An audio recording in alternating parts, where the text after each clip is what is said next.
وہ عناصر، وہ چیزیں جو انسان کی عاقبت بخیری کا سبب ہے، ہوتا ہے. یعنی کچھ کام ایسے ہیں جن کو بندہ اگر سر انجام دیتا ہے تو یہ اسباب ذریعہ بنتے ہیں کہ انسان کی موت حالت ایمان میں ہو. ایک حدیث ہے حضرت امام جعفر صادق علیہ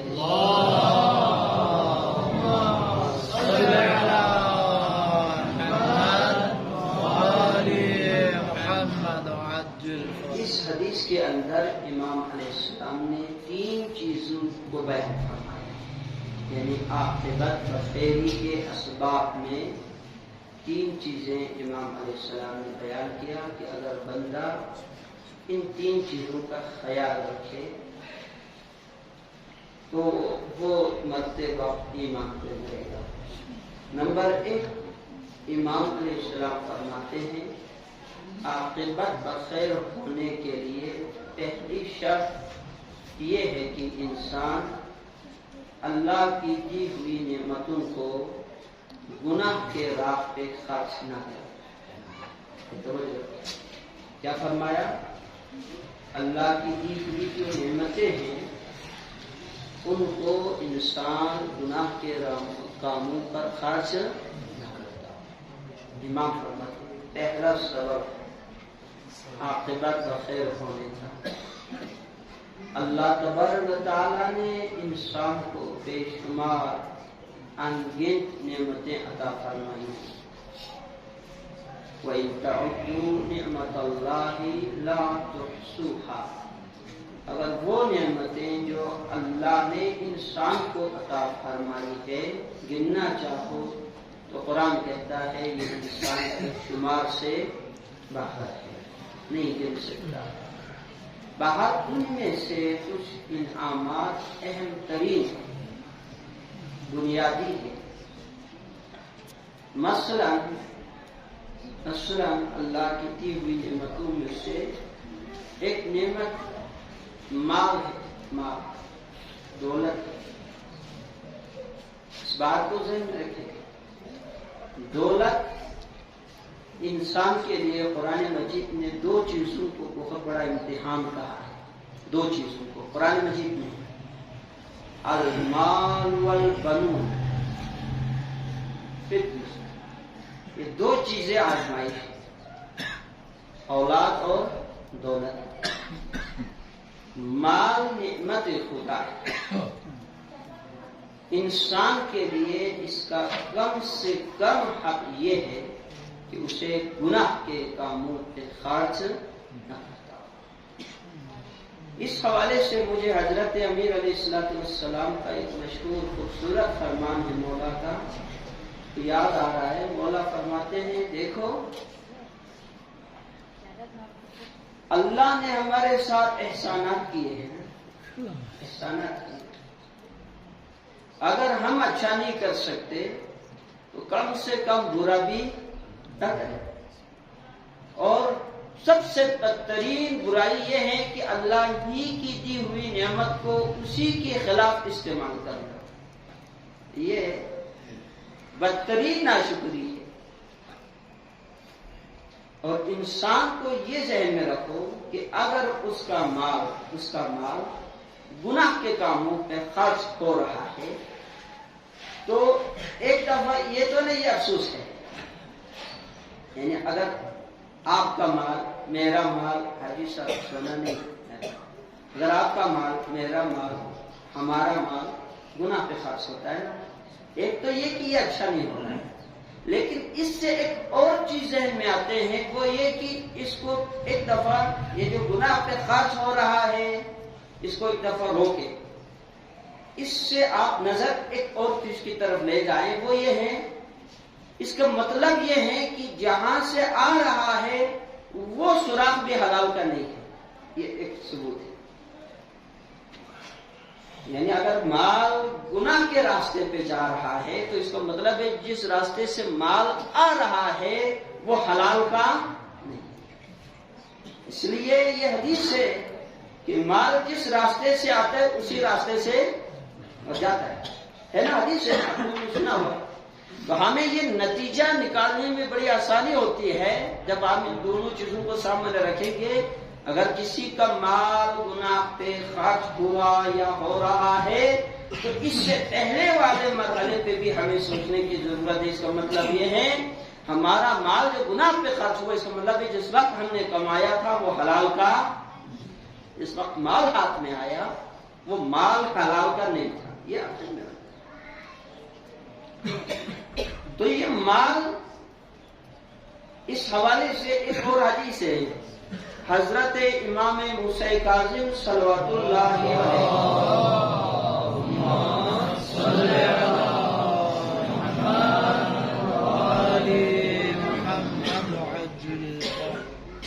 مال کو اچھائی کے کاموں میں خرچ کرنے سے مت روکو۔ کیوں؟ مولا فرماتا ہے اگر ایسا کرو گے نا، اچھائی پہ خرچ کرنے سے روکو گے تو اس کا دگنا برائی پہ خرچ ہوگا، اس کا دگنا برائی پہ خرچ ہوگا۔ امام موسیٰ کاظم فرماتے ہیں۔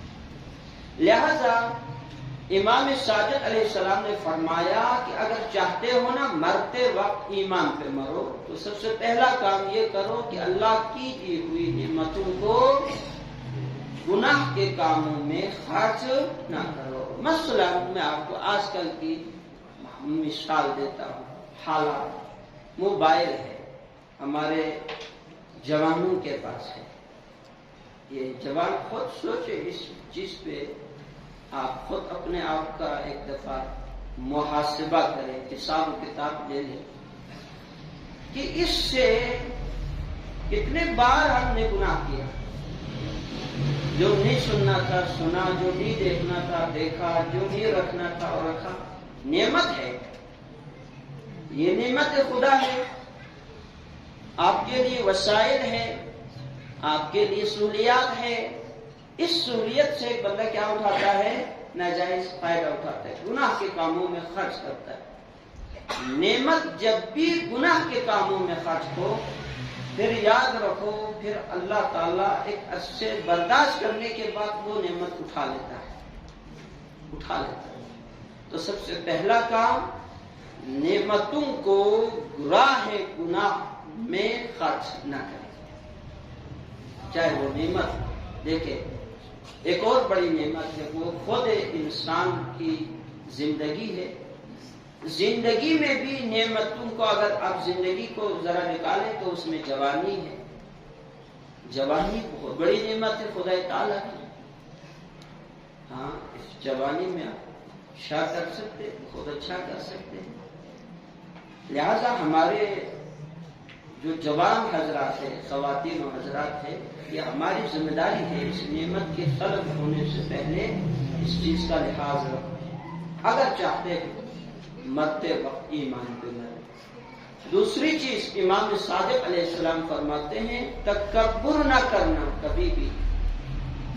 اگر چاہتے ہو نا زندگی میں عاقبت بخیر ہو، ایمان پہ مرے، تو اس کا خیال رکھو کہ زندگی میں کبھی تکبر نہ کرے۔ یہ تکبر کا انجام کبھی اچھا نہیں ہے، کبھی بھی اچھا نہیں ہے۔ مال ابن آدم والفخر اولہ نطفہ وآخرہ جیفا۔ فرزندان آدم کو فخر و مباحات کا کوئی حق نہیں ہے، کوئی حق نہیں ہے۔ جس کی ابتدا آب نجس کے قطرے سے ہے اور اس کی انتہا سوائے مردار کے اور کچھ بھی نہیں۔ فخر کس بات کی، تکبر کس بات کی؟ کئی ایسی مثالیں آپ کی خدمت میں پہلے عرض کر دی ہیں، میں نے بہت سارے مواقع پر بیان ہوا ہے کہ انسان کو تکبر کہا، تکبر کبریائی صرف اور صرف اللہ کا حق، اللہ اکبر، وہی ہے کبریائی کے سزاوار۔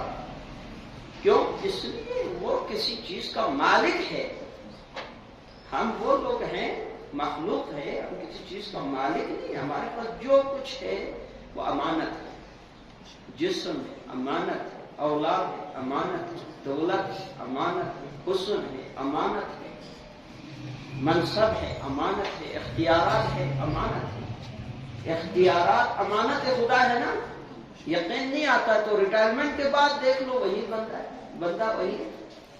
ہاں ریٹائرمنٹ کے بعد دیکھ لو، ریٹائرمنٹ کے بھی 2-3 سال تک اس کے ذہن میں وہ چڑھا رہتا ہے جی میں ہاں، لیکن آہستہ آہستہ وہ بیچارہ ختم ہو جاتا ہے، وہ دماغ سے ہی نکل جاتا ہے کہ میرے پاس کوئی خدا تھا، وہ ختم ہو جاتا ہے.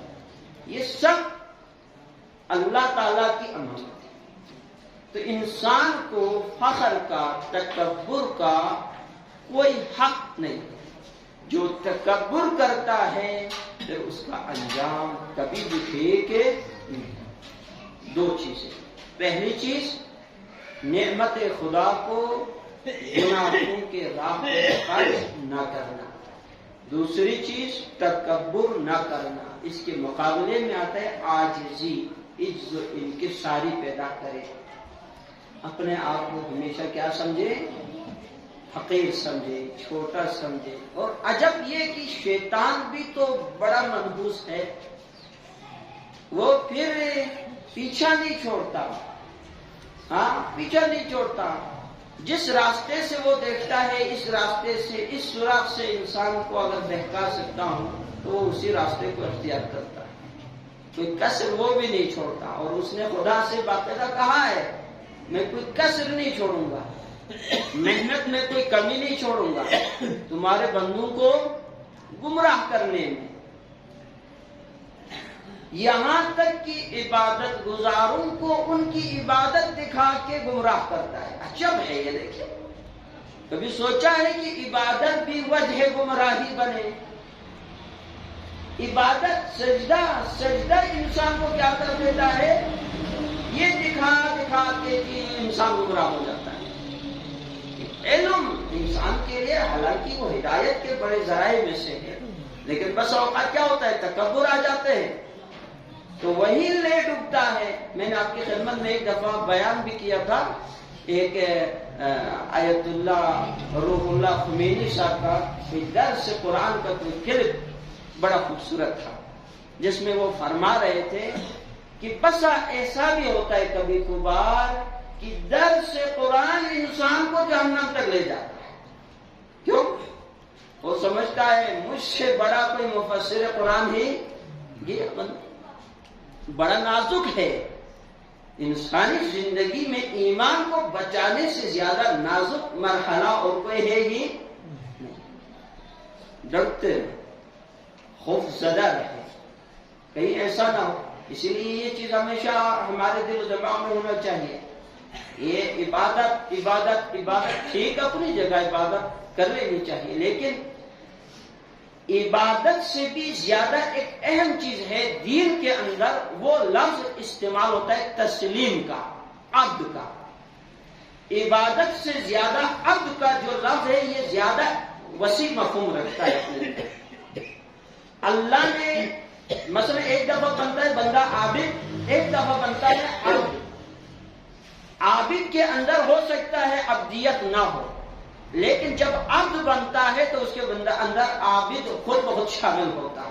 عبد کا معنی ہے جیسے قرآن مجید کی یہ آپ چیز ذہن میں رکھو کہ انبیاء کو اولیاء کو اللہ نے جتنے مراتب عطا فرمائے ہیں ان سے پہلے مقام عبدیت انہوں نے پاس کیا ہے.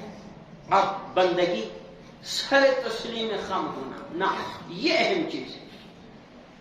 سبحان الذی اسری بعبدہ اشہد ان محمدا عبدہ ورسولہ. عبد پہلے ہے، رسالت بعد میں. ہاں بندگی کیا چیز ہے؟ ایک ہے عابد ہونا، ایک ہے عبد ہونا. عبد اور عابد میں اتنا بڑا فرق ہے، یہ آپ ذہن میں رکھو. عبد ہے مان گیا، فرض کرتے ہیں میں آپ کو یہ چیزیں سمجھاؤں. فرض کرتے ہیں ایک بندہ 2 رکعت نماز پڑھ رہا تھا، حکم آیا چھوڑ دو، بندے نے چھوڑ دیا. مثلا نبی گرامی علیہ السلام نے جو تحویل قبلہ، آپ نے سنا ہے تحویل قبلہ؟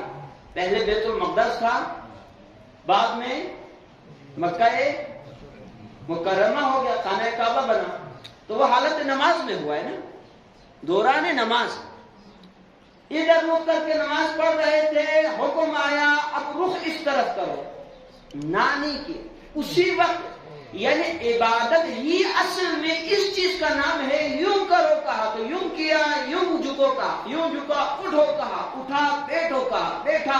ہمارے نہ جھکنا یہ عبادت ہے، نہ ہمارا سر کو زمین پہ رکھنا عبادت ہے، نہ ہمارا کھڑا ہونا عبادت ہے۔ عبادت اصل میں ہے میں تیرا حکم مان رہا ہوں، یہ اصل میں بندگی ہے۔ بندگی کا جو تصور ہے اگر بندہ، اسی لیے کہتے ہیں دین کا پڑھنا ایک مرحلہ ہوتا ہے، سمجھنا الگ مرحلہ ہوتا ہے، فہم دین الگ چیز ہے۔ آپ کو بڑے پڑھے لکھے آپ کو ملیں گے لیکن فہم بہت کم ہوتے ہیں بسا اوقات۔ دین کے اندر فہم پیدا کر، بصیرت پیدا کر۔ دیکھیں بصیرت نہ ہو، جنگ صفین میں جہاں نوک نیزے پہ قرآن کو بلند کیا، آپ لوگ تھکے تو نہیں ہے نا؟ ہاں، جنگ صفین میں ہوا ہے نا، نوک نیزے پہ قرآن کو بلند کیا۔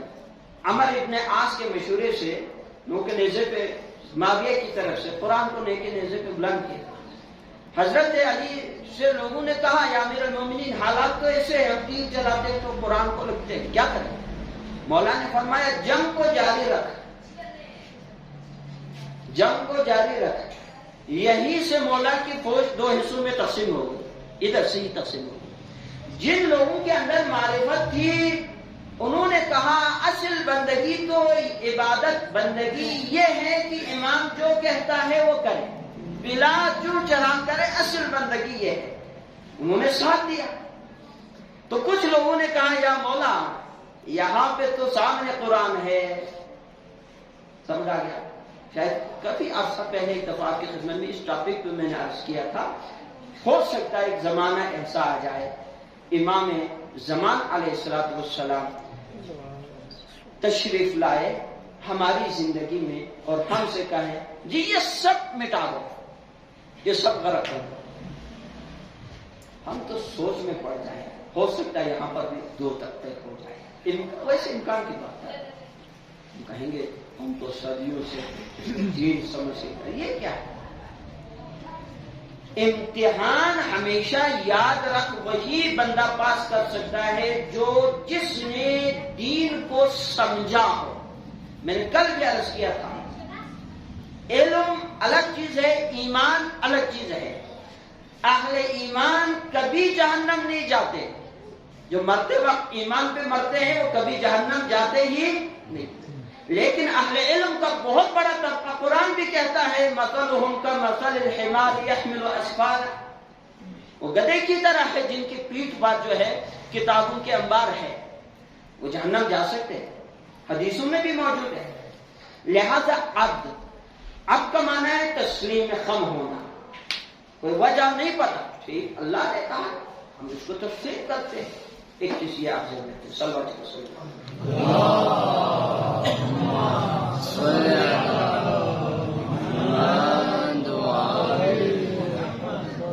دوسری چیز یہ ہو گئی۔ تیسری چیز ہے امام فرماتے تین چیزیں بیان کی، اگر مرتے وقت ایمان پہ مرنا چاہتے ہیں تو تین چیزیں۔ ایک، نعمت خدا کو گناہ پہ خرچ نہ کرے۔ دوسرا، امام فرماتے تکبر نہ کرے۔ تیسری چیز امام فرماتے ہیں جو چیزیں ہماری طرف منسوب ہے اس دنیا میں ان کی بے احترامی نہ کرے۔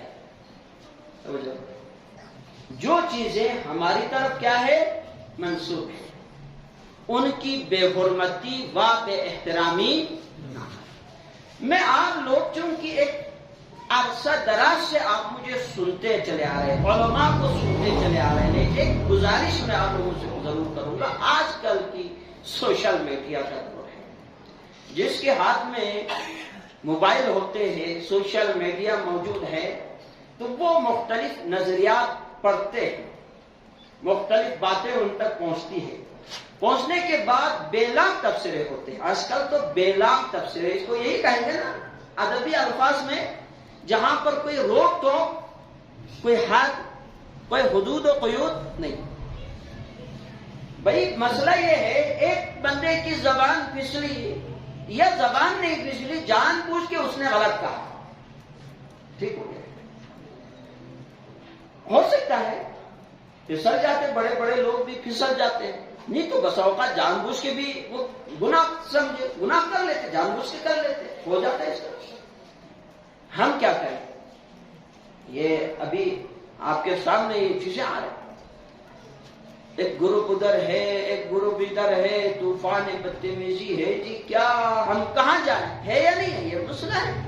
اب بیچ میں مجھ جیسا بھی وہاں لکھ دیتا ہے۔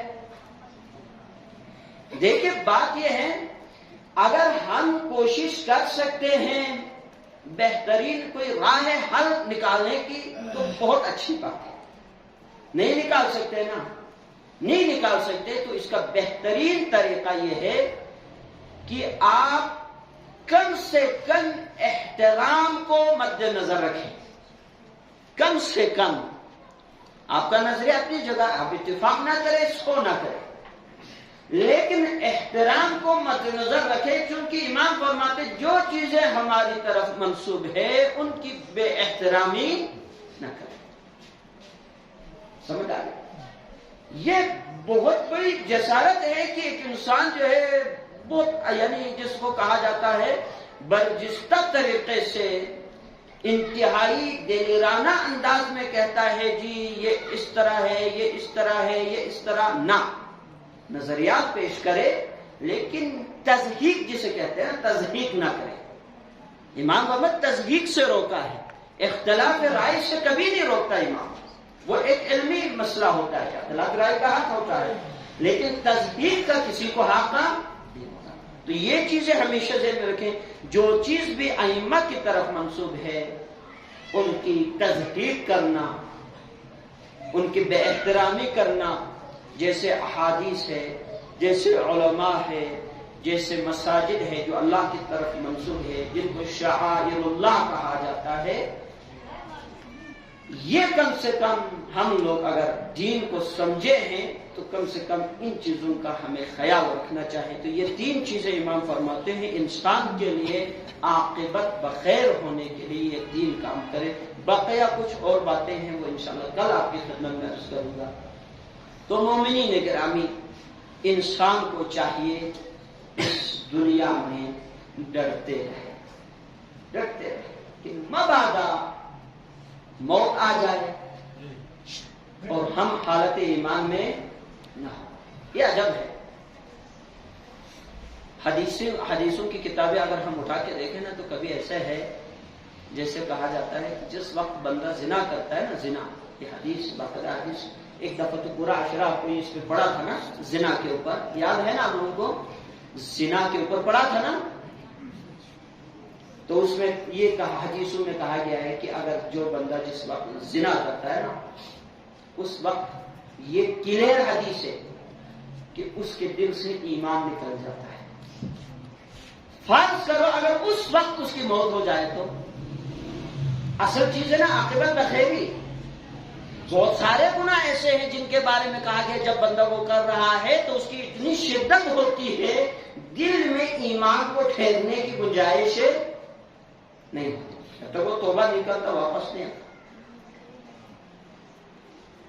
جو بندہ حالت زنا میں مرتا ہے، توبہ کیے بغیر مرتا ہے، اس کا مطلب ہے اس کا عاقبت ٹھیک نہیں۔